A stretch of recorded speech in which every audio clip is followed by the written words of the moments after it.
ఆనందమే పరమానందం. చిన్నక్క మాటకి స్వాగతం. అందరికీ నమస్కారం అండి.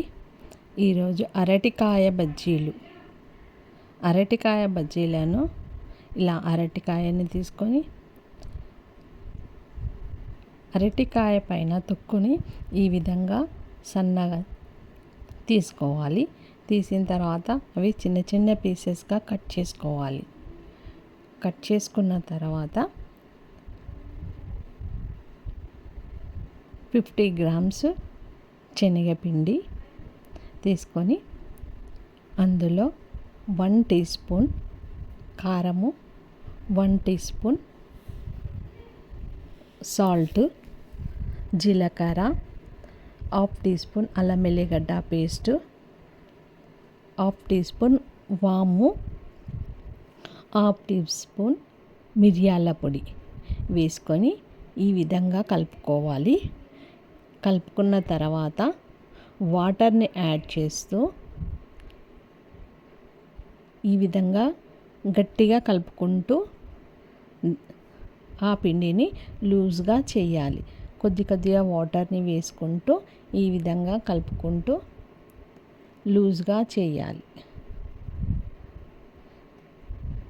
పిండి ఎంత లూజ్గా కలుపుకుంటే మరీ లూజ్గా కాకుండా మరీ గట్టిగా కాకుండా మీడియంలా కలుపుకొని పెట్టుకోవాలి.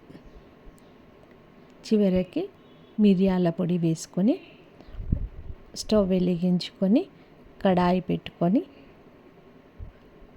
4 గంటలు ఆయిల్ పోసుకోవాలి. ఇది డీప్ ఫ్రై కనుక ఆయిల్ ఎక్కువగా పోసుకోవాలి. ఈ కట్ చేసుకున్న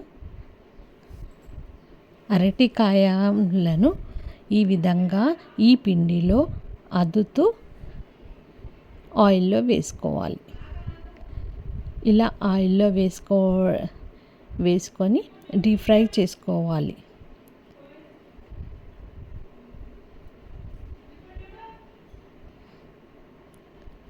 ఇలా డీప్ ఫ్రై చేసుకుంటూ ఈ మరలా మల్లపాలి. 2 ప్రక్కల ఇవి ఈ నూనెలో డీప్ ఫ్రై చేసుకోవాలి. 2 ప్రక్కల కాల్చుకోవాలి. ఇది ఈ విధంగా మలపాలి. మలిపి నూనెలో చిన్న మంట పైననే ఇది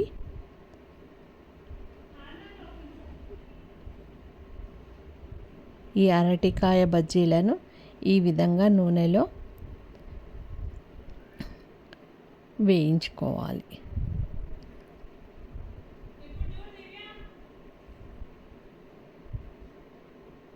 ఈ విధంగా వేగిన తర్వాత ఇవి అరటికాయ బజ్జీలు రెడీ. అన్నంలోకి ఇది సైడ్ డిష్గా సూపర్ ఉంటుంది.